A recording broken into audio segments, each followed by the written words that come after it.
Nous avons devant nous 100 jours d'apaisement, d'unité, d'ambition et d'action au service de la France. C'est notre devoir. Et je vous fais confiance, je nous fais confiance pour y arriver. Aie confiance, crois en moi. Vive la République et vive la France. La même sérénade, la même salade, 3 mois après, avec des millions de gens dans la rue, les policiers n'en peuvent plus, les pompiers n'en peuvent plus, les infirmiers n'en peuvent plus. Vous croyez qu'on va vous dire quoi? Qu'on va discuter tranquille avec vous? On n'en peut plus. Chaque fois que le président de la République va dans un pays, il braque la moitié de la terre. On a la moitié de l'Afrique qui veut plus nous parler. Bonjour. Parce qu'il a braqué les dirigeants africains. Aujourd'hui, il braque un certain nombre de leaders européens qui ne comprennent pas la sortie d'Emmanuel Macron. Tout ça nous renvoie à une lutte de classe. Ils écrasent les petites gens. Ils n'ont que ça.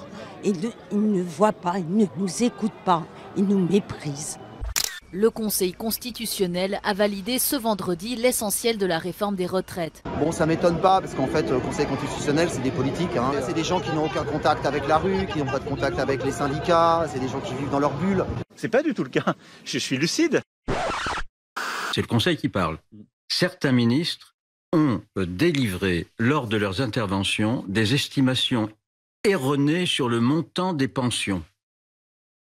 Le Conseil reconnaît que les ministres ont donné des estimations erronées. Et le Conseil dit, pas de problème. Qui sont les 9 sages du Conseil? Alors, les plus connus sont 2 anciens premiers ministres, Laurent Fabius, qui préside le Conseil depuis 7 ans, et Alain Juppé. J'ai la pêche, mais avec vous, c'est la super pêche.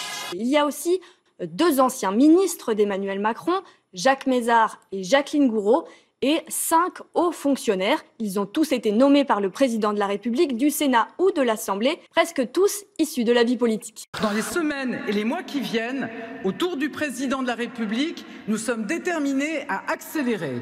Il y a des choses qui ne marchent pas, il faut les dénoncer. Et je ne céderai rien. Bonjour. À coups de petites phrases, il dresse le portrait d'une certaine France, un pays de Gaulois réfractaires, où les jeunes devraient avoir comme ambition de devenir milliardaires plutôt qu'être enclins à la fainéantise. Ça va? Il y a dans cette société une majorité de femmes. Il y en a qui sont, pour beaucoup, illettrés. Illettrés, sans dents, des mots prononcés en public ou en privé, assumés ou non, mais qui ont mis au jour leur décalage avec le peuple, jusqu'à provoquer la colère de la rue. La plupart des femmes de la société GAD étaient des illettrés. Alors nous, on vient vous prouver qu'on n'est pas illettrés, qu'on a un permis et qu'il y a aussi des administratifs. Et que toutes les femmes ici savent lire et écrire. Faire tant d'études pour sortir ça, j'ai honte. J'ai honte à sa place. Quand on ne connaît pas les choses, on ferme sa gueule, tout simplement. Il reçoit le soutien de son épouse, il n'est pas isolé du tout. C'est notre phrase du jour, signée donc de Brigitte Macron.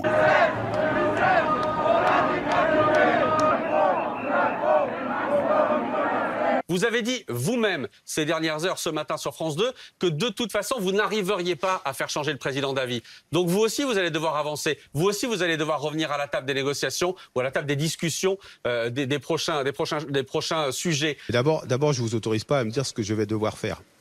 Vous savez, nous on va devoir faire avec les travailleurs et travailleuses qui pendant... Si, vous avez dit vous allez devoir. Donc c'est vous qui venez de le dire. Donc vous n'allez pas me dire ce que la CFDT ou les organisations syndicales vont devoir faire.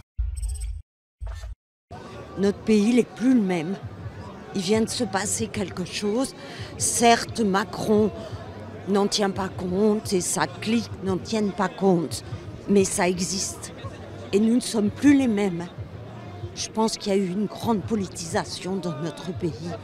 Et ça, c'est de la braise. Moi, j'ai bon espoir. C'est un barreau d'honneur. Du fait que quelque chose est en train de cesser. Il meurt, cette élite, c'est fini. On ne tient pas éternellement une société avec BFM, de la flicaille et du Lexomil. Les forces de l'ordre, oui, qui sont en train de frapper les gens, là. Bah oui, qui les frappent, oui. Parce que les gens refusent peut-être de bouger ou ne bougent pas. Je vous avoue que c'est un peu confus. C'est pourquoi vous êtes là? Pour servir. Et puis vous êtes là parce que c'est l'aventure, les mecs. Il n'y a pas de routine. Il n'y a pas, tiens, qu'est-ce que je vais manger ce soir? Qu'est-ce que la grosse, elle va m'avoir préparé? On est là pour ça, parce qu'on aime ça. Je voudrais quand même qu'on montre ce qui se passe. Les gens, là, vous me disiez peut-être qu'ils sont matraqués pour bouger, mais ils sont pris en cercle, en tenaille par les forces de l'ordre. Oui, alors... Donc ils pouvaient aller nulle part. Hein. C'est vrai. Et ces gestes, encore une fois, sont des CRS. Ouais, je me suis trompé, c'est la police. voyez bien qu'il y a une crise démocratique. Oui. Elle est profonde, elle est ancienne, et c'est les deux quinquennats qui se sont succédés là n'ont fait que l'aggraver. L'hystérie de l'un. Allez, je vous offre un verre si vous voulez.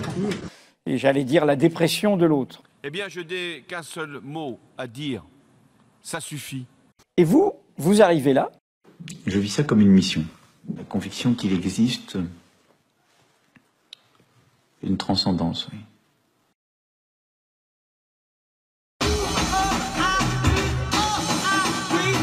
Une transcendance, oui. Quelque chose qui dépasse. Qui vous dépasse. Qui vous a précédé et qui restera. Très bien. Il va avoir un traitement injectable. Hein. Une première, jamais une femme politique n'avait posé en une de Playboy, c'est désormais chose faite. Regardez, Marlène Schiappa, la secrétaire d'État à l'économie sociale et solidaire, alors que la France est en train de bouillir autour de cette réforme des retraites. C'est ça la France, la France.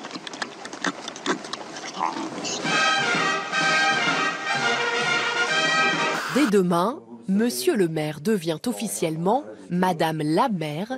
L'annonce a eu lieu ce matin aux agents municipaux.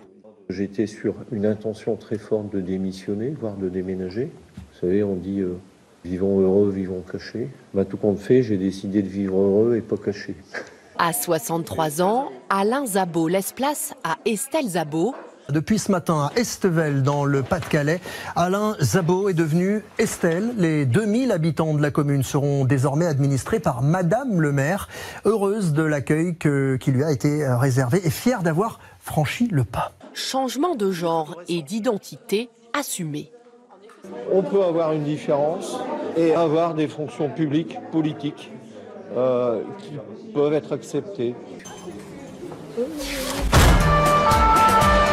Le président parle à Pif Gadget, Marlène Schiappa pose dans Playboy, Olivier Dussopt est à la une du journal Tétu. Voilà la philosophie de la réforme qu'on conduit. Est-ce que, monsieur le ministre, vous voulez rajouter quelque chose? Mais il était où Emmanuel Macron pendant ce quinquennat? Emmanuel Macron, c'est l'homme sans projet, parce que c'est l'homme sans conviction. La réalité, c'est qu'Emmanuel Macron, c'est une coquille vide. Quoi de neuf, docteur? C'est le confinement qui provoque la circulation du virus. C'est des malades! Bizarre. Parce que c'est des personnes, à la base, elles étaient pas faites pour ça, c'est tout. Avec le mouvement des Gilets jaunes fin 2018, Emmanuel Macron a connu comme président l'un des plus violents mouvements de contestation du pouvoir en place. Si je n'étais que la cupidité, je n'aurais pas choisi de quitter la banque d'affaires, ou alors je serais un être extrêmement complexe, voire pervers. C'était étonnant comment vous dites ça, franchement. Dans les manifestations, on a bien vu les pancartes, les inscriptions sur les gilets, etc. Jusqu'à d'ailleurs, alors ça, les gilets jaunes, enfin certains en tout cas, ont franchi une ligne qui n'était pas acceptable, c'est d'attiser la haine à son égard. Dans certaines manifestations, on pendait Macron quand même. Hein. Là, c'est trop, quoi. À Angoulême, le quotidien régional rapporte hier ce simulacre d'exécution d'Emmanuel Macron. Et cette haine-là reprenait à la fois les mots, le langage, et puis le parcours d'Emmanuel Macron. Rothschild, l'ENA, voir sa jeunesse, etc., quoi. Il y a une perception qu'une élite mondialisée gagne de plus en plus d'argent et s'en sort de mieux en mieux. Et puis une autre qui travaille dur, mais qui n'y arrive pas. Les milliardaires, eux, amassent. Et ensuite, il y a une étincelle, c'est l'augmentation des taxes sur l'essence, qui fait qu'à un moment, on en a ras-le-bol.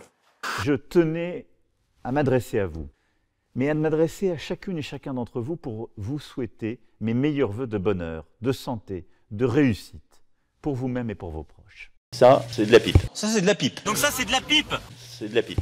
Voici quelques mois, vous avez parlé des gens qui réussissent et des gens qui ne sont rien. Qui c'est qui a dit ça? Et une gare, c'est un lieu où on croise les gens qui réussissent et les gens qui ne sont rien. Vous n'avez pas dit des gens qui ne font rien ou des gens qui n'ont rien. Vous avez parlé des gens qui ne sont rien. Les gens qui réussissent et les gens qui ne sont rien. Quand vous n'avez plus rien à perdre, ce genre de phrase, ça ne sert pas à apaiser, bien au contraire.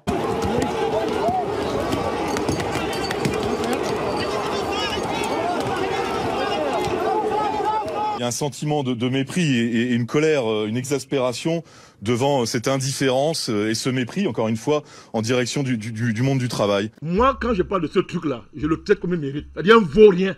un tintin. Une nullité absolue.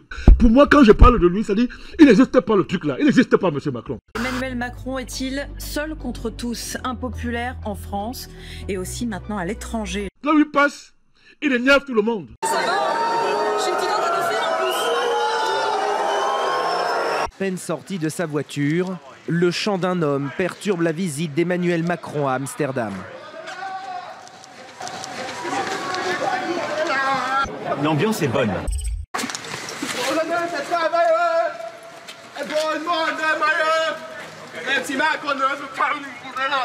Ça n'est pas ça la liberté. Ça s'appelle l'irresponsabilité. Ça s'appelle l'égoïsme. La première bataille, c'est de loger tout le monde dignement. Je ne veux plus, d'ici la fin de l'année, avoir des femmes et des hommes dans les rues, dans les bois ou perdus. C'est une question de dignité, c'est une question d'humanité et d'efficacité là aussi. Plus je vous vois, plus je comprends pourquoi les Français ne peuvent plus vous blairer.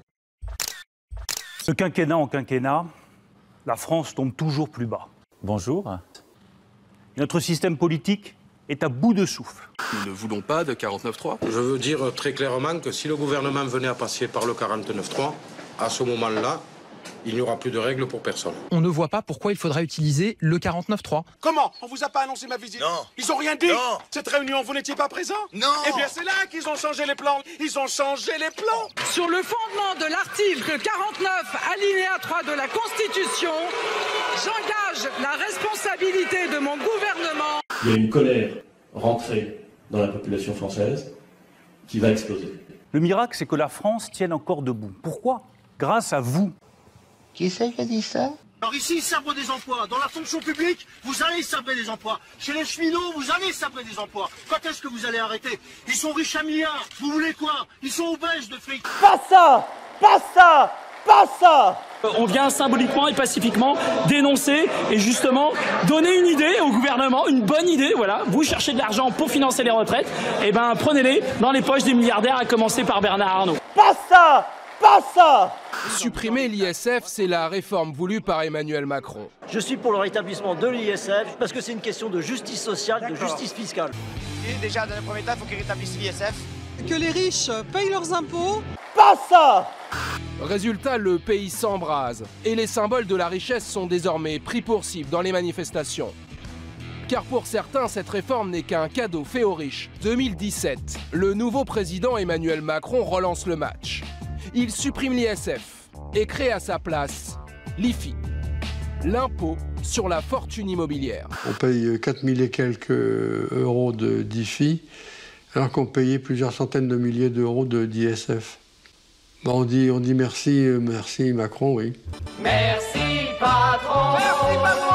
Merci patron! Merci patron! Vous tous qui vous battez tous les jours pour que la France continue de tenir debout. Vous m'avez impressionné. Je mesure votre soif de renouveau.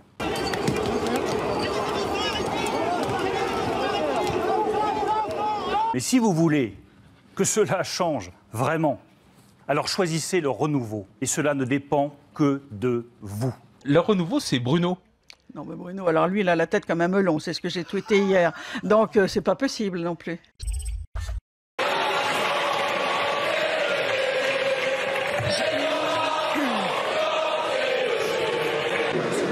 Voilà.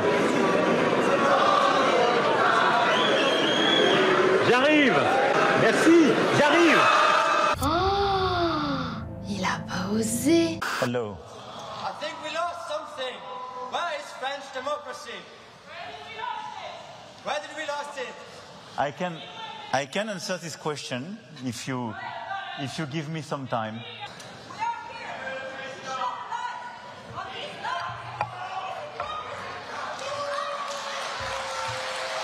Emmanuel Macron quitte la Chine sans avoir convaincu le président chinois Xi Jinping de quoi que ce soit de nouveau. Emmanuel Macron sera ce soir à Kinshasa, en République démocratique du Congo. Et là-bas, la tension monte avant son arrivée. Ce truc-là, est-il digne de parler aux Africains? Macron assassin, Macron dégage, voilà les slogans que l'on pouvait entendre. Un drapeau français a aussi été brûlé par les manifestants. Je suis fier de mon pays, je suis fier de mon président d'ailleurs et de l'image de la France qu'il renvoie à l'étranger. And he's showing a lot of chest hair. Here it is, yeah. I shall make my VP Emily in Paris. Le président de la République est rentré dimanche à Paris après une tournée de 4 jours en Afrique centrale et c'est maintenant l'heure du bilan. Parfait. Le temps d'enfiler mon costume colonial. Blanc, clair. Mon costume clair. Finalement, Madame la Ministre, cette tournée d'Emmanuel Macron, c'est un peu un mélange de Tintin au Congo et d'OSS 117 en Afrique. Les Africains sont joyeux, sympathiques, rigolards. Ils dansent bien. Il faut cependant nuancer ce constat. Ils ne sont pas très soigneux ni très responsables. Il faut toujours être derrière eux. Il y a pas mal de microbes. Très bonne analyse, super. Oui. Et les femmes ont tendance à ne pas mettre de sous-vêtements quand elles préparent le manger. Alors comment s'étonner ensuite que l'influence russe s'étende depuis des années sur le continent africain, où le sentiment anti-français, lui, ne fait que croître, que beaucoup de ces États refusent de s'engager à nos côtés dans le soutien à l'Ukraine, qu'après notre échec en Libye puis au Sahel, de grands pays comme le Mali ou le Burkina Faso nous demandent de fermer nos casernes militaires. En l'espace de 20 ans, la France, ici en bleu, premier partenaire économique dans de nombreux pays, a laissé sa place à la Chine, représentée en rouge.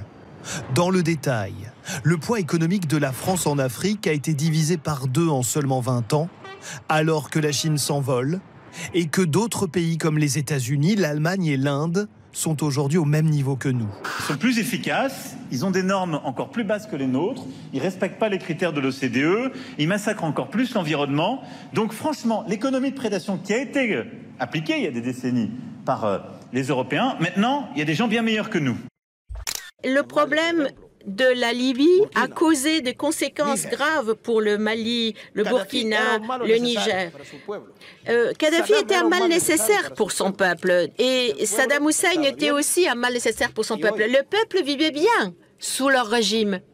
Et aujourd'hui, je me demande ce qu'ils sont heureux sans Saddam, sans Kadhafi. Même si c'était des personnes néfastes. Mais il y avait la paix. Et maintenant, la paix, comment on va l'acheter? Peut-être nous étions-nous endormis, disant c'est notre précaré, personne ne va venir nous chercher, c'est chez nous, entre guillemets, hein, et pas de malentendu. Je veux des excuses. D'accord, ça va, je m'excuse. Je vous fais mes excuses les plus sincères. Je vous présente une complète et totale rétraction. Mes imputations étaient totalement sans fondement, ne constituaient pas une appréciation honnête et n'ont été dictées que par pure malice. Et je regrette profondément toute affliction que mes propos peuvent vous avoir causée à vous et à votre famille. Et je m'engage solennellement à ne pas répéter de telles diffamations sous quelque forme que ce soit.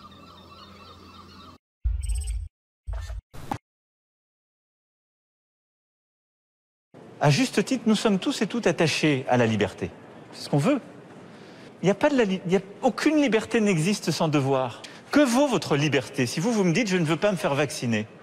Mais si demain vous contaminez votre père, votre mère ou moi-même, je suis victime de votre liberté. Alors que vous aviez la possibilité d'avoir quelque chose pour vous protéger et me protéger. Et au nom de votre liberté, après-demain, vous allez peut-être avoir une forme grave, vous allez arriver à cet hôpital. Ce sont tous ces personnels qui vont devoir vous prendre en charge. Et peut-être qu'ils devront renoncer à prendre quelqu'un d'autre, déprogrammer une opération au nom de votre liberté. Ça n'est pas ça la liberté. Ça s'appelle l'irresponsabilité. Ça s'appelle l'égoïsme. Sur Emmanuel Macron, vous traitez-vous d'adolescent, co-responsable du ras-le-bol fiscal, candidat de l'establishment. D'abord, j'espère qu'il ne viendra pas dans votre région, parce que partout où il va dans une région, il insulte les habitants de la région. Il va en Bretagne, il y a des illettrés. Il va en Guadeloupe, il s'expatrie. Il va dans les Hauts-de-France, il considère qu'il y a de l'alcoolisme et du tabac en très grand nombre. Donc c'est quelqu'un qui ne connaît pas le pays. D'abord, on n'insulte pas les électeurs et on essaie de comprendre leurs difficultés. Bizarre. Mon programme, 3 points. La première chose. Le plein emploi. Le deuxième point. Le plein emploi et troisièmement, le plein emploi. Nous voulons atteindre le plein emploi.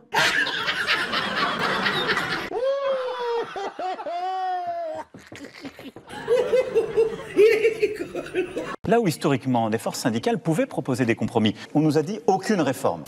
Bien sûr, vous avez raison, c'est de ma faute. Ce qu'il dit sur la CFDT, c'est faux, c'est mensonger et c'est irrespectueux. Cette interview, c'est du foutage de gueule et c'est du mépris. C'est ça, alors ils ont qu'à me passer dessus, hein. Je suis là pour ça, alors allez-y. En France, aujourd'hui, on parle beaucoup de dialogue social, mais on a des syndicats qui, au fond, font trop de politique. Piétinez-moi, allez-y. Ce syndicalisme politique, on n'en veut plus. La question centrale, c'est d'empêcher les syndicats, et en particulier la CGT, de continuer de bloquer la vie des entreprises et des salariés, et plus globalement du pays. Ça fait 4 ans que vous m'emmerdez. Franz-Olivier Gisbert dans Le Point il y a quelques années où il disait que les deux cancers de la France c'était la CGT et Daesh. Alors là moi je marche sur la lune. La CGT bloque ce pays. Et Pascal Pro, ferme ta gueule. Et Pascal Pro, ferme ta gueule. Le gouvernement, avec les conneries qu'il fait depuis des semaines maintenant, il rajoute par-dessus la casse du droit de grève dans le pays. Mais jamais de la vie ça va passer, ça jamais de la vie elle se laissera faire. Il va nous rester quoi? On va devoir travailler des années de plus pour continuer à les gaver. On devrait accepter ça, et en plus à coup de trick. Mais jamais ils rêvent. Oui, je viens de la gauche. Je viens de la gauche. Je viens de la gauche. Moi qui viens de la gauche. Alors moi j'étais contente, j'ai appelé toute ma famille et j'ai dit « Allô, c'est Marlène, je suis de gauche, bonne nouvelle !» Bonjour à toutes et tous. Moi je suis historiquement un homme de gauche. Je suis toujours de gauche. En tant qu'homme de gauche, moi qui suis un homme de gauche. je suis un homme de gauche. Je suis de gauche. Je suis de gauche. Je vais vous le dire de manière le plus claire possible. Pour ma part, je suis de gauche. L'honnêteté m'oblige à vous dire que je ne suis pas socialiste. Mais, je veux dire, quelle importance? Je suis gauche, moi. Hein, je suis gauche, je suis pas droite, moi. Hein, on vote la gauche, mais c'est encore pire. Non, mais qu'est-ce que c'est que ce bordel-là? C'est un projet clairement de droite, j'assume. Non, je ne suis pas un homme de droite. Alors ils sont fous ces Romains. On sent vraiment une colère. Elle vient d'où cette colère politiquement? C'est pas politiquement, c'est citoyen. Je veux dire, qu'est-ce qu'il a fait pendant 5 ans? Pendant 5 ans, on n'a pas eu de débat, il y a eu du mépris. On a eu des gens qui ne sont rien, des gens qui doivent traverser la rue. On a eu quoi? On a eu, oui, les profs, faut qu'ils fassent des efforts. Mais attendez, vous êtes dans quel délire? C'est quoi le délire? Vous avez voté pour Jean-Luc Mélenchon, disait madame au premier tour. Pour qui vous voterez dans 10 jours? Ah bah la question c'est de savoir si je vais voter. Vous n'irez pas voter? Et j'enseigne tous les jours à mes élèves la démocratie. Prof d'histoire géo ici au Havre? Ouais. Au collège? Oui, j'enseigne la démocratie. Et je ne sais pas si j'irai voter. Vous imaginez le bouleversement que c'est? Mais attendez, moi j'ai voté en me pinçant le nez pour Chirac, j'ai voté en me pinçant le nez pour Macron en 2017, et là je fais quoi? À tous les travailleurs français, je leur dis, au nom de tous les travailleurs d'Europe, ne lâchez rien du combat. Il ne faut pas raconter non plus des carabistouilles à nos concitoyens. Hein. Ah, la droite, elle est là, elle a peur. Parce que si vous gagnez, nous gagnerons aussi en Belgique. Nous gagnerons en Europe et nous gagnerons en France. Je vois aussi que le président Macron tente un passage en force avec son 49-3. Et il tente de casser le mouvement par la répression, par les coups de matraque, par la brave qui vient pour matraquer tous les travailleurs. Une répression contre tous les travailleurs. Et qu'est-ce que j'entends du gouvernement belge? On ne me dit rien. On ne me dit rien. Donc dans tous les coins du monde, on va condamner la répression. Mais quand il s'agit de ses amis politiques, on se tait. Je demande ici officiellement au gouvernement belge de condamner la répression de l'État français contre les travailleurs français. Sr. Macron, o senhor apresentou-se aqui como presidente de França, mas na realidade parece pensar que é pequeno Napoleão. É que veio fazer uma declaração de amor à democracia, disse mesmo que a democracia não é uma palavra oca, e eu pergunto-lhe que democracia? A democracia que decidiu executar há menos de uma semana, quando unilateralmente com Trump e May avançou para um ataque sobre a Síria sem consultar rigorosamente ninguém? A sua concepção de democracia não tem cidadãos, não tem parlamentos, não ouviu sequer a Assembleia Francesa, ridicularizou as instituições europeias. É essa a sua concepção de democracia? Sr. Presidente, a sua concepção de democracia não é oca, é inexistente. A sua concepção de democracia é napoleónica e nós queremos uma democracia completa. Se o senhor quer paz no Médio Oriente, tem um bom remédio. Pare de vender armas. Está numa ótima posição para fazê-lo. Muito obrigada. Ça me dégoûte, cette hypocrisie au niveau géopolitique. Donc l'Europe est hypocrite, si je me suis. Complètement. On est en train de parler maintenant des Ukrainiens. Qui est en train de parler du peuple palestinien aujourd'hui? Hier soir, la prière du Ramadan se termine et tout est encore calme devant la mosquée Al-Aqsa. Mais 2 heures plus tard, à l'intérieur du lieu saint, ce sont des scènes de violence et de chaos. La police israélienne matraque les fidèles. Des femmes crient. Une France antisémite black, blanc, beurre. Black, blanc, beurre. Cette France black, blanc, beurre. La police israélienne matraque les fidèles. Des femmes crient. Les chrétiens violemment frappés par les forces d'occupation israéliennes alors qu'ils cherchaient à rejoindre une église. Des dizaines de tombes protestantes vandalisées ou encore des nonnes qui se font cracher dessus. Depuis le début de l'année, les violences envers les chrétiens se sont multipliées à Jérusalem-Est occupée. Le 15 avril 2023, des milliers de chrétiens ont tenté de rejoindre l'église du Saint-Sépulcre où Jésus aurait été crucifié à l'occasion de la fête du feu sacré. Mais les autorités israéliennes avaient érigé des barricades, déployé 200 policiers dans l'édifice et autorisé seulement 1800 fidèles à rejoindre l'église contre 10 000 l'année dernière, prétextant une mesure sécuritaire. Les églises de la ville ont dénoncé des restrictions sans précédent et une multiplication des attaques ciblées.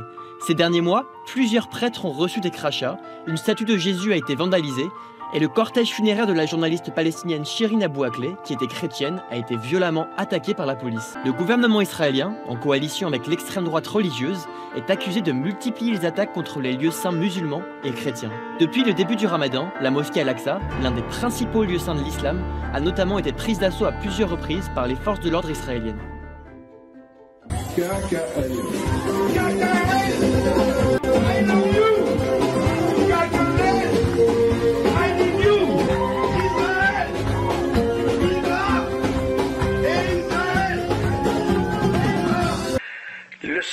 La seule chose qui ferait changer cela, c'est une gouvernance mondiale. On le sait très bien.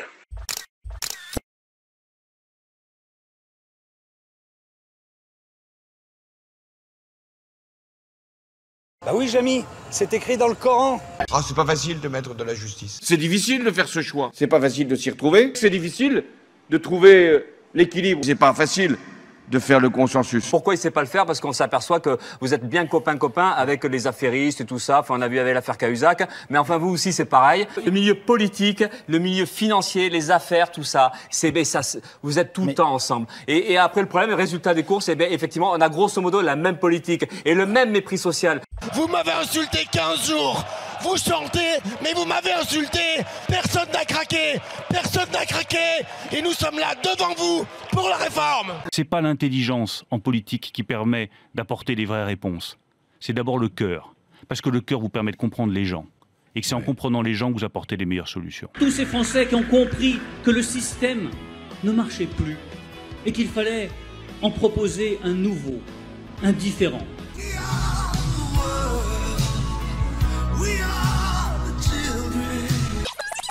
Pourtant, Bruno Le Maire est bien un produit du système. Normal Sup, Sciences Po, l'ENA. Un hectare, c'est quoi? Bah, c'est un hectare. Oui, c'est combien? En mètres?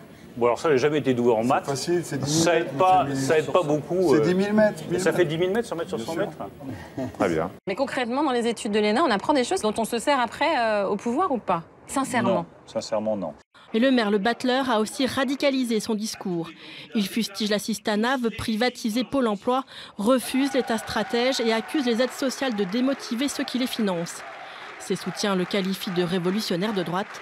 C'est un projet clairement de droite, j'assume. Non, je ne suis pas un homme de droite. Allez, roulez. J'ai été en campagne électorale, on dit parfois n'importe quoi en campagne électorale. Ah bon?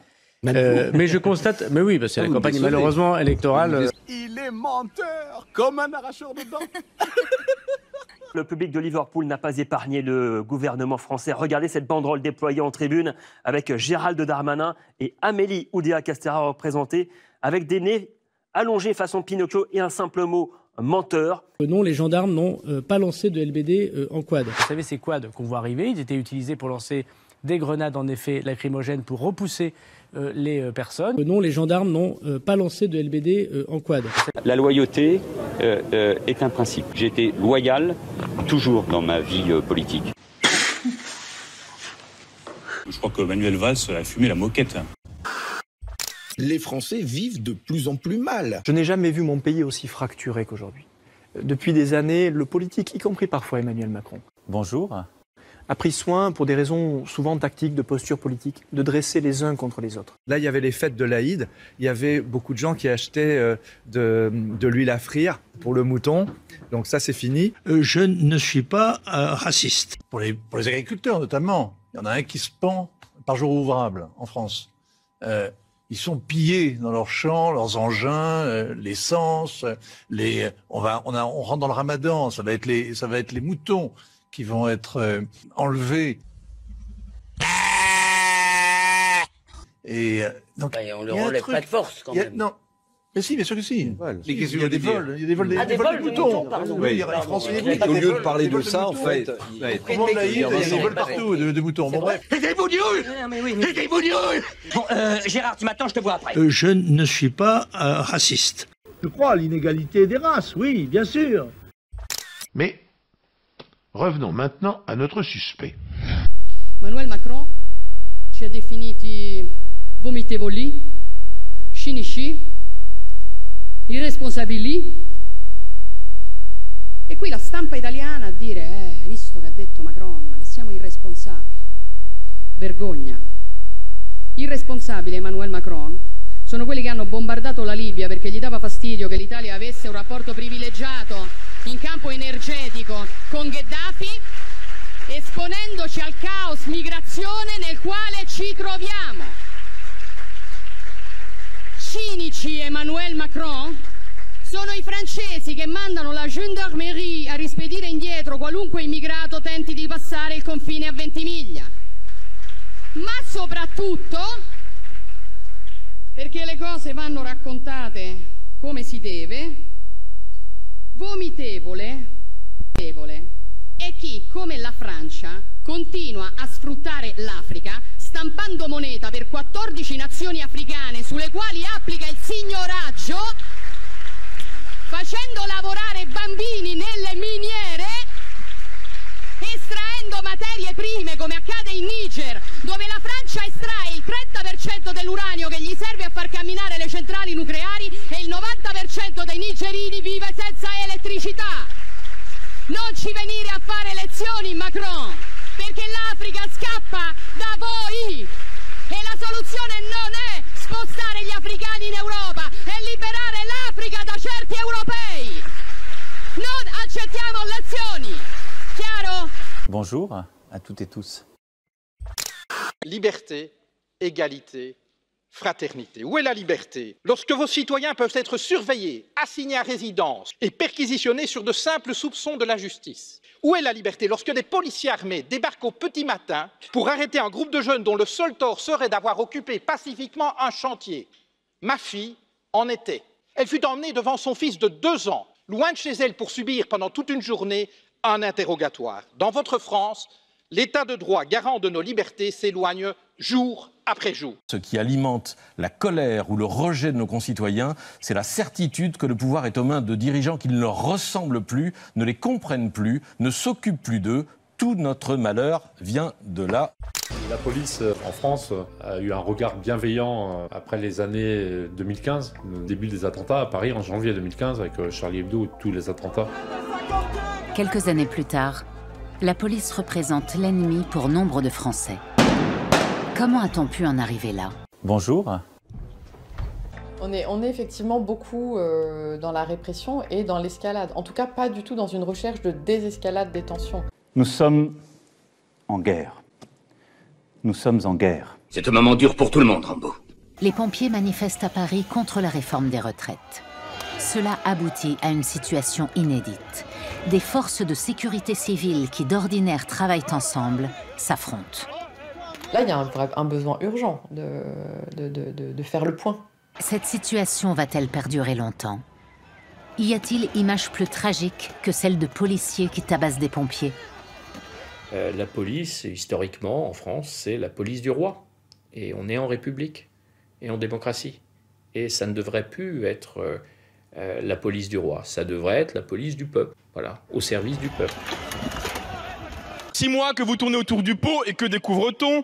Que Madame la ministre Firmin Bodo est actionnaire de Total Energy, ainsi que Monsieur le ministre Ndiaye, ainsi que les députés Pont, le député Fievé, la députée Melchior, la députée Christol. Et j'arrête là, 2 minutes ne suffiraient pas. Tous actionnaires de Total. Tu m'étonnes qu'ils votent contre taxer les super profits. Total Energy a enregistré un bénéfice de plus de 6,5 milliards d'euros et plus de 17 milliards depuis le début de l'année. Des homards géants et des grands crus au frais de la République. Un cocktail qui se révélera fatal pour François de Rugy.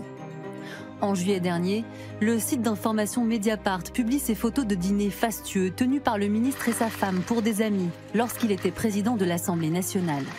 Mais bon, on va pas recommencer là-dessus. Bon, voilà, oui, j'allais, quand j'étais trop petite, pour aller à l'école toute seule, le chauffeur de mon père m'accompagnait dans la Rolls de la famille. Enfin, ça n'a aucun intérêt. Une famille fortunée qui va aussi lui ouvrir très tôt les portes du journalisme. Son oncle, Henri Smadja, propriétaire du quotidien Combat, lui trouve un stage dans son journal. Elle travaille alors auprès du journaliste Philippe Tesson. Ces soirées de luxe étaient destinées selon lui à un travail de représentation. Il tente de résister à la pression médiatique. Car l'affaire ne s'arrête pas là. Le numéro 2 du gouvernement se fait aussi épingler pour avoir fait rénover à grands frais les appartements privés de son ministère. Au bout d'une semaine, acculé, François de Rugy annonce sa démission. L'affaire de Rugy. Un exemple parmi d'autres des nombreux faux pas qui ont rattrapé la Macronie, et ce dès le début du mandat du président de la République. Alors qu'il vient d'être nommé au gouvernement, le ministre de la Cohésion des Territoires, Richard Ferrand, fait les gros titres du Canard enchaîné pour avoir loué des locaux commerciaux appartenant à sa compagne lorsqu'il était président des Mutuelles de Bretagne. Mais le scandale qui a certainement le plus empoisonné la sphère présidentielle reste sans aucun doute celui impliquant Alexandre Benalla. Un feuilleton qui commence durant l'été 2018 avec la diffusion de cette vidéo. On peut y voir le chargé de mission pour la sécurité à l'Élysée brutaliser un jeune couple en marge des manifestations du 1er mai, alors qu'il n'est pas habilité à assurer une mission d'ordre public. Je suis pas un voyou ou je sais pas comment on a pu me qualifier encore de petite frappe. Non, c'est pas tout à fait le cas. Alexandre Benalla, très proche d'Emmanuel Macron, qui avait fait de la déontologie de son entourage politique un marqueur de son quinquennat. C'était sans compter sur la démission de ses ministres, François Bayrou, Marielle de Sarnez et Sylvie Goulard, empêtrés dans une affaire d'emploi fictif présumé. Mais aussi celle de Laura Flessel, précipitée vers la sortie à cause d'une situation fiscale trouble, ou de Françoise Nyssen, débarquée pour des travaux illégaux dans les bureaux de son ancienne maison d'édition. Quelle est la différence entre un homme sage et un homme intelligent ? L'homme intelligent sait régler un problème que l'homme sage a su éviter. Dernier ministre en date à devoir démissionner, le haut-commissaire aux retraites, Jean-Paul Delevoye. En cause, ses oublis dans ses déclarations d'activité qui ont fini par lui coûter son poste. C'était il y a seulement 2 mois. Aucune liberté n'existe sans devoir. Je vous rafraîchis la mémoire. 11 condamnations dans la majorité, dont celle de violence envers une ex-compagne, avec refus du bureau de l'Assemblée nationale de lever l'immunité parlementaire du député concerné, et un autre condamné pour harcèlement sexuel envers une collaboratrice. Ça s'appelle l'irresponsabilité. 8 mises en examen, dont celle du secrétaire général de la présidence de la République, excusé du peu, et, pardon, monsieur le garde, celle du garde des Sceaux, accusés l'un et l'autre de prise illégale d'intérêt. Je suis un champion! Si on vous proposait un poste de ministre de la Justice, vous l'accepteriez? Sûr? Ah oui, sûr. Non, mais personne n'aurait jamais l'idée sotte, totalement saugrenue, incongrue, invraisemblable de me proposer cela. Bonjour. Ce sera un bordel, mais alors, moi franchement, je n'accepterai jamais un truc pareil, non. Faut en avaler des couleurs pour faire de la politique. Non, non, pas du tout, j'aimerais pas faire ça. Monsieur Éric Dupond-Moretti, garde des Sceaux, ministre de la Justice. Je suis un champion! 12 enquêtes en cours, dont une concerne le ministre du Travail pour favoritisme. 13, et oui, 13, mises en examen pour un seul homme, champion de France, toute catégorie, du nombre de mises en examen, accusé notamment de fraude fiscale emploi fictif, financement illicite de dépenses électorales.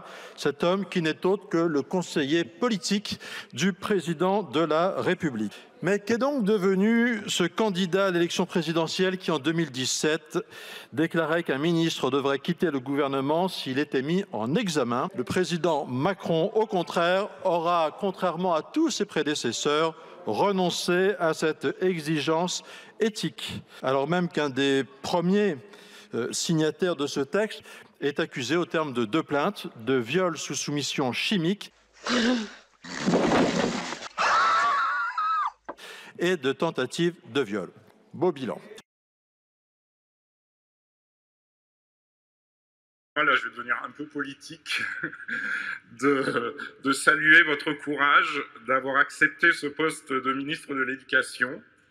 Je pense que ça ne doit pas être facile tous les jours d'exercer cette fonction au sein d'un gouvernement et avec un président dont les paroles et les actes sont un peu le contraire des valeurs que devrait transmettre l'école.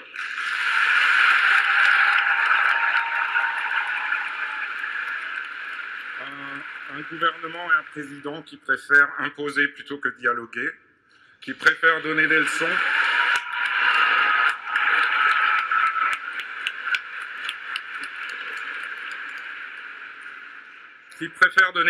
plutôt que de faire de la pédagogie,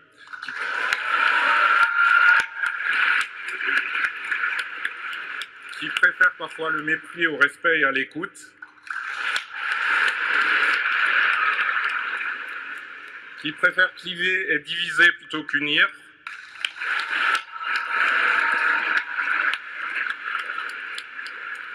qui préfèrent les intérêts particuliers au bien commun,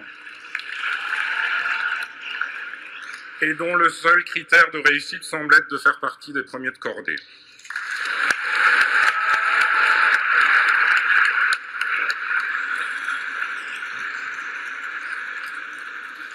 Et c'est bien de ça que souffre, enfin, on aime la vie depuis longtemps, le système scolaire français. Si je peux paraphraser un peu le sociologue François Dubé, c'est que le critère essentiel de la réussite d'un parcours scolaire reste l'accès aux élites, aux meilleurs lycées, aux meilleurs prépas. Et dans cette compétition, il n'y a pas d'égalité des chances. Et à cause de ces inégalités, trop de jeunes restent au bord de la route et vont nourrir du ressentiment envers l'école et les valeurs démocratiques qu'elle est censée représenter. Ne divisons pas. L'ambiance est bonne. Et on ne peut pas mentir éternellement au peuple. Mais si on peut très bien. Moi, à mon usine, je lui mente toute la journée au peuple. Mais il aime qu'on lui mente, le peuple. Le peuple. S'il faut dire la vérité aux Français, ça veut dire 10 ans de sang et de larmes. Et je suis désolé de vous le dire, à un moment donné, vous confondez tous ce coup-là. Ça veut dire que vous assumez de mentir aux Français? Mais je mens pas, monsieur. Mais vous voulez que je vous parle de dossiers importants? Si vous voulez dire la vérité aux Français, ça veut dire que vous ne le dites pas? Vous voulez dire la vérité aux gens sur ça? Qu'est-ce que le terrorisme vient faire là-dedans? Vous voulez dire sur le chômage aux gens? Mais attendez, je suis désolé, aujourd'hui, il faut donner une vision d'espérance aussi aux Français. Donc à un moment donné, le problème de la politique, c'est pas de mentir, c'est de faire des choses. Vous êtes toujours en train de laver plus blanc, plus blanc. Vous savez, j'ai compris une chose, moi. Les gens qui sont de plus transparents, à l'arrivée, c'est pas ceux-là qui sont transparents. Donc aujourd'hui, on a un gouvernement qui est renouvelé, on a cette personne qui a des choses à dire et à faire, et vous restez braqué sur un tweet. Je me réjouis au moins que la clarté soit faite. Vous venez d'expliquer que non seulement le mensonge ne vous choquait pas en politique, mais que de surcroît, il était justifiable quand il s'agissait de donner de l'espoir aux Français plutôt que de leur dire la vérité. Arrêtez votre logiciel sur ça. Mais voilà, monsieur, on voit quel est votre logiciel précisément politique. Moi, je pense au contraire qu'il faut être transparent, qu'il faut dire la vérité et qu'avoir... Doucement à la transparence, c'est le début de la tyrannie. C'est incroyable. Pas tous en même temps. Non, mais c'est incroyable. Doucement à la transparence. En fait, que vous me disiez que les accusations de mensonges ne sont pas justifiées, on pourrait en débattre. Mais que vous me disiez que ça ne vous choque pas, et même monsieur, que vous m'expliquiez que pour vous, mentir en politique, c'est normal, les bras m'en tombent, mais au moins c'est exactement ce que vous... Je sais qu'ici, par-delà les oppositions de fond, on débat. Je sais qu'ici, par-delà les parcours de chacun, on se respecte. Il n'y a pas un bras d'honneur, il y en a 2. De quoi vous parlez exactement? Vous avez fait 2 bras d'honneur, c'est ce que vous êtes en train de dire à l'Assemblée? on se respecte. Vous n'avez pas à faire des bras d'honneur dans l'enceinte de l'Assemblée nationale, monsieur le ministre. J'ai dit, madame. Je suis un champion! Grève, manifestations, émeutes, des millions de Français sont descendus dans la rue pour dénoncer le cavalier seul du gouvernement d'Emmanuel Macron sur la réforme des retraites. Pour de nombreux observateurs, la démocratie française est menacée. Question, le président de la République a-t-il trop de pouvoir? En tant que président, Emmanuel Macron est également le chef des armées. Lui seul peut décider de l'utilisation des armes nucléaires. En situation de crise ou d'urgence, l'article 16 de la Constitution permet de lui donner des pouvoirs presque illimités. Quelque chose qui dépasse, qui vous a précédé et qui restera. Dans nos pratiques, aujourd'hui, sans même changer le droit, nous allons continuer de faire l'inacceptable au sommet de l'État. Que nous allons continuer à expliquer à nos concitoyens que le monde change pour eux, qu'on leur demande tous les sacrifices, mais que nous, dans la classe politique, nous n'avons aucun sacrifice à faire, que nous, dans la classe politique, nous allons toujours nous arranger avec le droit. Bonjour.